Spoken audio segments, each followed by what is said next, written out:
بسم اللہ الرحمن الرحیم۔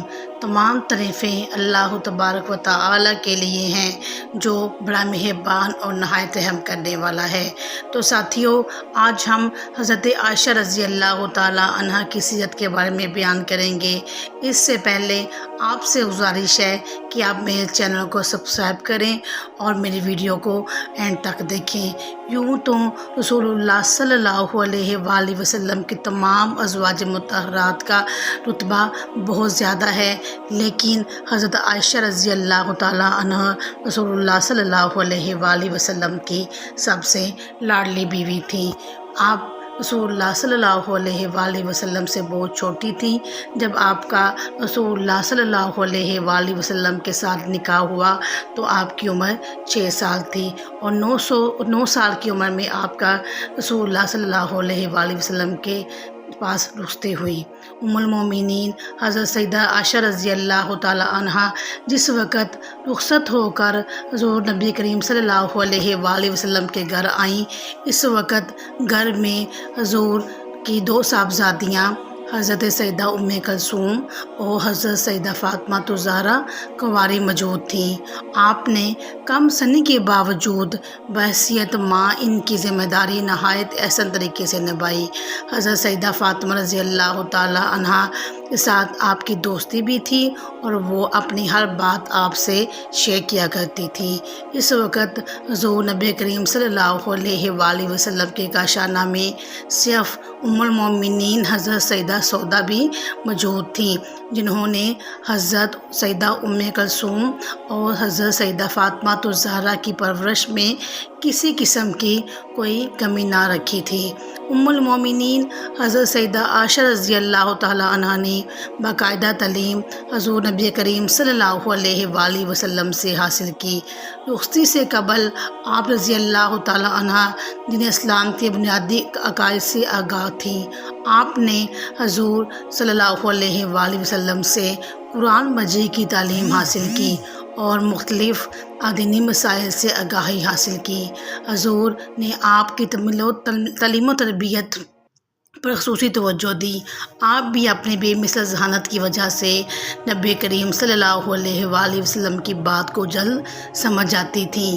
آپ کو جب بھی کوئی دینی مسئلہ دریافت کرنا ہوتا تو آپ رسول اللہ صلی اللہ علیہ وآلہ وسلم سے سوال جواب کرتی اور اپنے دل کی تشنگی دور کرتی تھیں۔ ام المومنین حضرت سیدہ عائشہ کو یہ اعزاز حاصل ہے کہ خواتین سے متعلق جتنے بھی شرعی مسائل ہیں ان میں سے بیشتر آپ سے ہی مروی ہیں، جنہیں آپ نے رسول اللہ صلی اللہ علیہ وآلہ وسلم سے دریافت کیا تھا۔ ام المومنین حضرت عائشہ رضی اللہ تعالی عنہا جب رخصت ہو کر آئیں، اس وقت آپ چونکہ کم سن تھیں اور دیگر خواتین کی طرح گھریلو امور میں ماہر نہ تھیں، اس لیے حضور نبی کریم صلی اللہ علیہ وآلہ وسلم آپ پر انتہائی شفقت فرماتے اور ہمہ وقت رہنمائی کے لیے تیار رہتے تھے تاکہ آپ کو گھریلو امور میں پریشانی کا سامنا نہ کرنا پڑے۔ حضور نبی کریم صلی اللہ علیہ وآلہ وسلم آپ سے بے پناہ محبت تھی، اور اسی محبت کی نشانی ہے کہ حضور صلی اللہ علیہ وآلہ وسلم نے کبھی بھی آپ سے سخت رویہ نہ رکھا اور آپ کو دینی مسائل سے آگاہی بخشی۔ ام المومنین حضرت سیدہ عائشہ رضی اللہ تعالی عنہا کو حضور نبی کریم سے بہت محبت تھی اور آپ ہمہ وقت حضور صلی اللہ علیہ وآلہ وسلم کی ضروریات کو پورا کرنے کی کوشش کرتی تھیں۔ آپ سے حضور کی یہ بات محبت کا یہ عالم تھا کہ جب حضور صلی اللہ علیہ وآلہ وسلم کا وصال قریب آیا تو حضور دیگر ازواج مطہرات کی اجازت سے آپ کے حجرہ میں قیام پذیر ہوئے۔ جس وقت حضور نبی کریم صلی اللہ علیہ وآلہ وسلم نے وصال فرمایا، اس وقت حضور نبی کریم صلی اللہ علیہ وآلہ وسلم کا سر مبارک آپ کی گود میں تھا۔ آپ نے ہی بوقت وصال مسواک کو نرم کر کے حضور صلی اللہ علیہ وآلہ وسلم کو دی۔ حضور صلی اللہ علیہ وآلہ وسلم جب غزوہ احد میں زخمی ہوئے تو آپ نے حضور نبی کریم صلی اللہ علیہ وآلہ وسلم کے زخموں کی مرہم پٹی کی۔ ام المومنین حضرت عائشہ حضور نبی کریم صلی اللہ علیہ وآلہ وسلم کی اطاعت و فرمانبرداری اور حضور کی مسرت رضا کے حصول میں شب و روز کوشاں رہتیں۔ اگر ذرا بھی حضور نبی کریم صلی اللہ علیہ وآلہ وسلم کے چہرے پر حزن و ملال ہوتا تو فوراً بے قرار ہو جاتی۔ حضور صلی اللہ علیہ وآلہ وسلم کے قرابت داروں کا اتنا خیال تھا کہ ان میں سے کوئی بات نہ ٹالتی تھی۔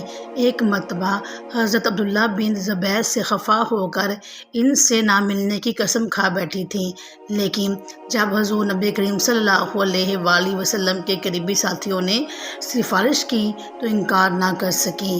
حضور نبی کریم صلی اللہ علیہ وسلم کے رفقا کی بھی اتنی ہی عزت کرتی تھیں، ان کی کوئی بات بھی رد نہیں کرتی تھیں۔ ام المومنین حضرت سیدہ عائشہ کی ذات میں قناعت پسندی کا عنصر بدرجہ اتم موجود تھا۔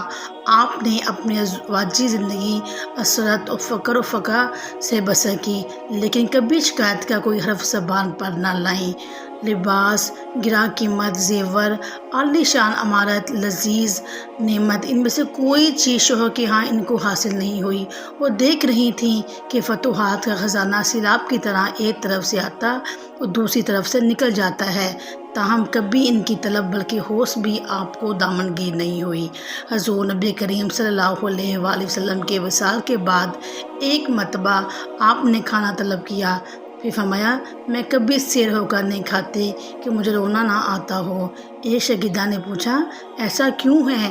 آپ نے فرمایا مجھے وہ حالت یاد آتی ہے جب میں حضور نبی کریم صلی اللہ علیہ وآلہ وسلم نے دنیا کو چھوڑا، خدا کی قسم آپ نے دن میں 2 دفعہ کبھی سیر ہو کر روٹی اور گوشت نہیں کھایا تھا۔